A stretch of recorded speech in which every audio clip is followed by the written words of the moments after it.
Welcome to English Simple Hub.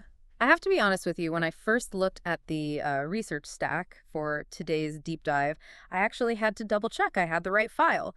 Usually, we're diving into these massive, complex topics, economics, psychology, future tech, and today the dossier just said genes. Denim. I The mean, fabric of our lives, right. literally just blue jeans. And my first thought was, okay, surely this is too simple. But then I started reading through the strategy notes and the examiner feedback you pulled, and I realized this isn't really about pants at all, is it? No, not at all. It's about a very specific high-stakes game. The IELTS speaking test. It is, specifically part one. And you hit on something really important there, that feeling of, this is too simple. That feeling is exactly why this topic, it just destroys candidates' scores. This is a trap. It is the ultimate trap. We call it the mundane topic trap. Oh. See, if I ask you about, say, the impact of artificial intelligence on healthcare, your brain wakes up. You start reaching for your best vocabulary. You structure your sentences carefully because you know it's a hard question. Right. But if an examiner leans forward and asks, do you wear jeans? Your brain relaxes. It thinks, oh, this is easy. I know this. And you just say, yes, I wear them. Exactly. You give a band 5 answer because you're answering the content, not the test. You say, yes, I wear jeans every day. Is it grammatically correct? Sure. But does it show the examiner anything about your linguistic range? Absolutely not. You flatlined. So the mission for this deep dive is to take this incredibly boring, everyday object and figure out how to squeeze a band 9 score out of it. We want to turn yes, I wear them into, well, what? Into a demonstration of lexical resource and grammatical precision. Yeah. I want to show you how to take a simple question and just answer it with the sophistication of a native speaker using idioms, specific terminology, and complex sentence structures. I love that. We are going to over-engineer the answer to do you wear jeans? So looking at the roadmap, we have 4 specific questions that examiners love to ask on this topic. We're going to break down the model answers for each one. And more importantly, we're going to explain why these answers work so you can apply the logic to other topics too. Okay, let's jump in. Question number 1. The examiner looks at you and asks the foundational question, do you wear jeans? It seems like a yes or no question, but please, whatever you do, never just answer yes or no. Right. So in our source material, we have 2 scenarios. Let's start with scenario A, the yes answer. The model answer here is, yes, I do. I think they're probably one of the most used items of clothing in my wardrobe. Okay, let's freeze that right there. There are 2 things happening in that sentence that elevate it immediately. The first one that catches my ear is wardrobe. Yes, wardrobe. Now, many students will say in my room or in my closet, and those are fine. But wardrobe is a more specific noun. It refers to, the furniture where you hang clothes, but in a broader context, it refers to your entire collection of clothing. It sounds a bit more sophisticated, my wardrobe. It suggests you have a collection, not just like a pile of clothes. Exactly. It pushes the vocabulary score up a notch. But the real winner in that sentence is the phrase, most used items. One of the most used items of clothing. Think about the alternative. You could say, I wear them a lot. Yeah, that's a verb-based sentence. It's active, but it's pretty basic. By changing it to, they are the most used items, you are using a noun phrase to describe the status of the object. You're classifying the genes. It feels more objective. You're stating a fact about your habits rather than just a feeling. Precisely. It shows the examiner you can manipulate language to describe frequency in different ways. Okay, so that's the yes path. But I want to pivot to scenario B because the source material flags this as a huge opportunity. What if you don't wear jeans? What if you hate denim? Then you are in luck, because the no answer allows you to use one of the most powerful grammatical structures in English for these kinds of tests. The model answer is, no, I don't. I used to wear them when I was younger, but I don't anymore. Used to. That sounds so simple. We say it all the time. I used to play soccer. I used to live in Ohio. Why is this a band 9 move? Because it demonstrates grammatical range. The examiner is sitting there listening to candidate after candidate use the present simple, I wear jeans, or the past simple, I wore jeans yesterday. It gets, repetitive. It's flat. And used to adds dimension. It creates a timeline. Used to is a specific structure that describes a past habit or a state that is no longer true.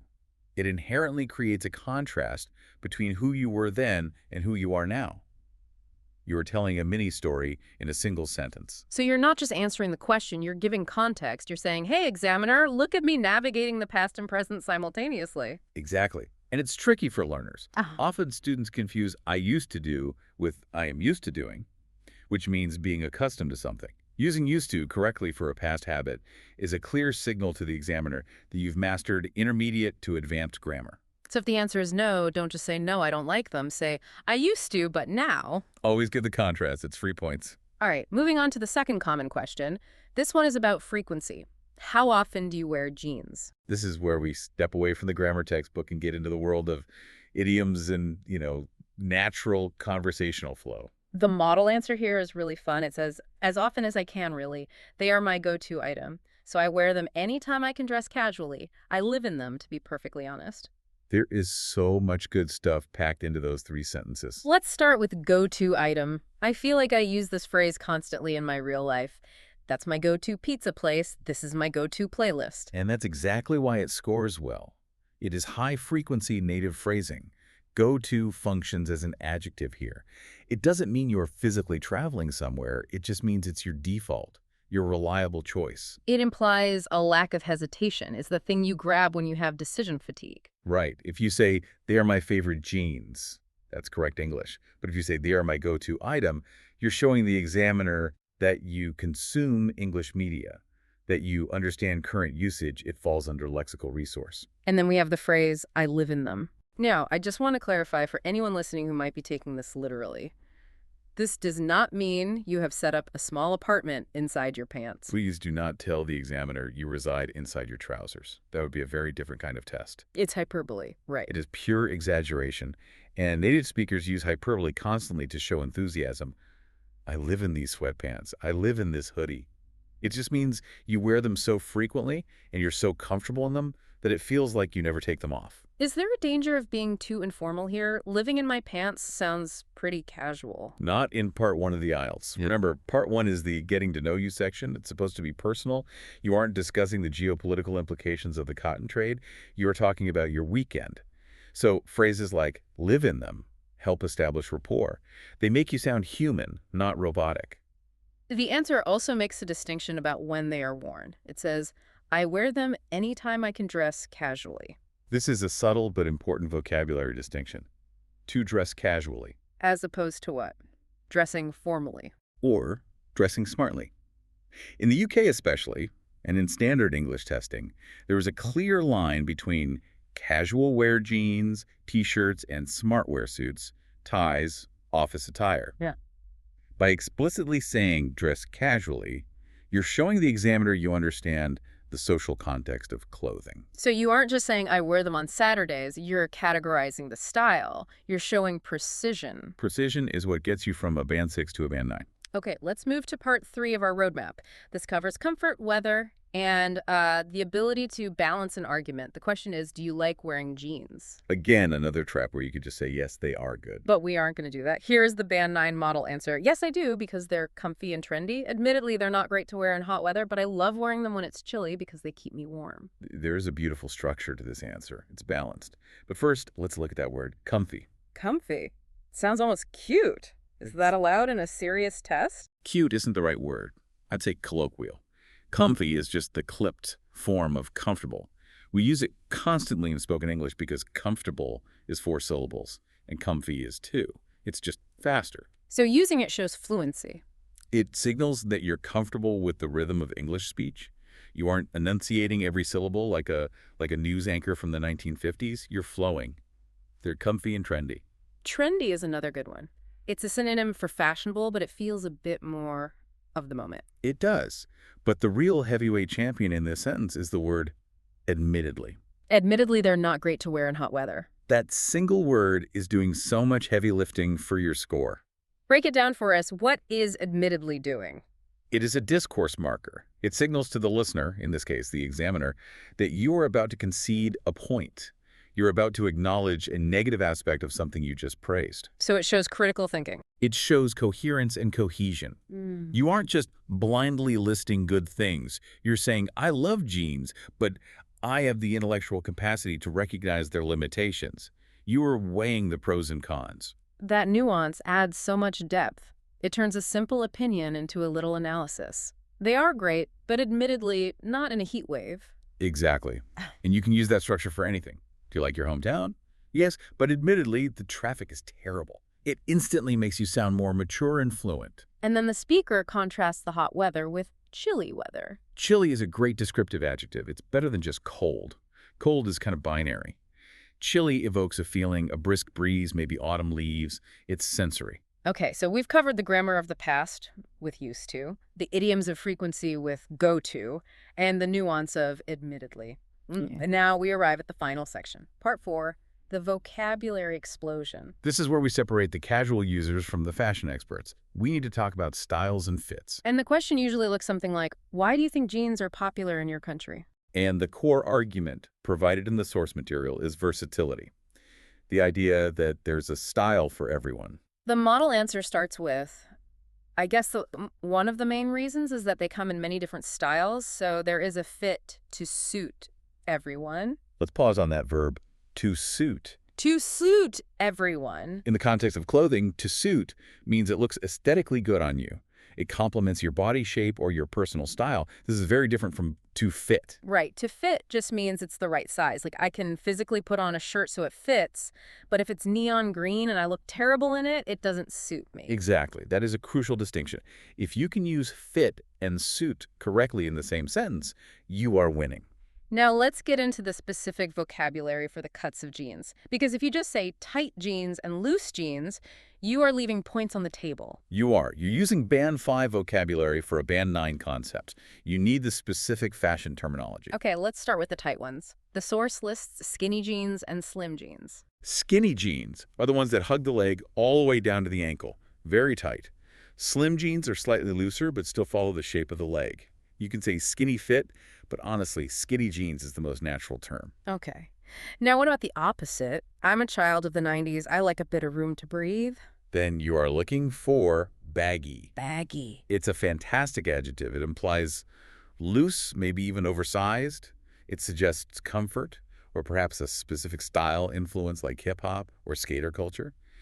Baggy is so much more descriptive than just big. And then we have this term bootcut. Now I have to admit, I've used this word my whole life. I've bought bootcut jeans. But until I read the source material, I never actually stopped to think about the logic behind the name. It is one of those literal terms that just hides in plain sight. It's about the boots. It is entirely about the footwear. Think about the mechanics. If you're wearing skinny jeans, they are tight at the ankle. So if you want to wear big, heavy winter boots, you have to tuck the jeans inside the boots. Which can be uncomfortable. Right. But a bootcut style is designed to flare out slightly, just a little bit, at the bottom. Just enough so the fabric can go over the top of the boot. It's a functional cut. That is such a cool detail to include in an answer. If you can explain why you wear bootcut jeans, I wear them because I like to wear heavy boots and they fit over the top, you aren't just naming a style, you are explaining a function. That is the difference between memorizing a list and demonstrating understanding. So we have a whole menu here: skinny, slim, regular, baggy, and bootcut. This is the specific lexicon the examiner is waiting for. Imagine they have a checklist. If you say tight pants, they mark you for basic meaning. If you say skinny jeans, they mark you for precise vocabulary. If you say bootcut because it fits over my shoes, they mark you for extended explanation.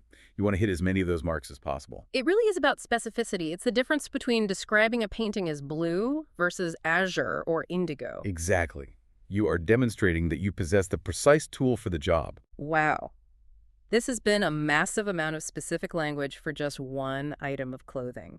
We've gone from the grammar of past habits to the functionality of ankles. We really have. So if I'm a listener preparing for the IELTS or just trying to improve my English, what's the big takeaway here? How do I practice this? The takeaway is that you need to stop looking at objects as just objects and start interrogating them. Interrogate the object. I like that. When you look at your jeans, don't just see pants. Ask questions. What is the fit? Bootcut. How often do I wear them? They are my go-to item. Why do I wear them? They are comfy. Why might I not wear them? Admittedly, they are too hot. You're building a multi-dimensional story around a flat object. That is where the points are. The examiner doesn't actually care about your pants. They care about your ability to describe your reality with precision and nuance. So we have a little homework assignment for the listeners, don't we? We do, and it involves getting off the couch. I'm ready. I want you to do your wardrobe. Open the doors. Look at your clothes. And start talking to them. Yes. Pick up a pair of trousers. Touch the fabric. Ask yourself, are these my go-to item? Are they baggy? Are they skinny? Say the sentence out loud. I used to wear these skinny jeans. but now I prefer a baggy fit because it's more comfy. Admittedly, these are old and have a hole in the knee, but I live in them. Perfect. By connecting the vocabulary to the physical object in your hand, tactile learning, you create a much stronger memory link than just reading a list or listening to us. It grounds the language in your actual life, and frankly, if you can talk this fluently about denim, you can talk about anything. That's the truth. The structures we discussed today used to admittedly go to, those are universal. You can use them for food, for hobbies, for travel. We just use jeans as the vehicle to get there. Well, I'm never going to look at my blue jeans the same way again. I think they just became my most used item for studying English. A worthy addition to the wardrobe. Thank you so much for breaking this down. It's amazing how much depth you can find in the shallow end of the pool if you just look hard enough. Always a pleasure. Mhm. And remember, simple topics are only simple if you let them be. Exactly. Now, for everyone listening, if you want to keep unlocking these insider strategies and moving that score towards a band 9, make sure you subscribe to the channel for more IELTS podcasts. We have plenty more deep dives coming your way to help you crush that exam. There's always more to learn. Thanks for listening to English Simple Hub. We'll catch you in the next one.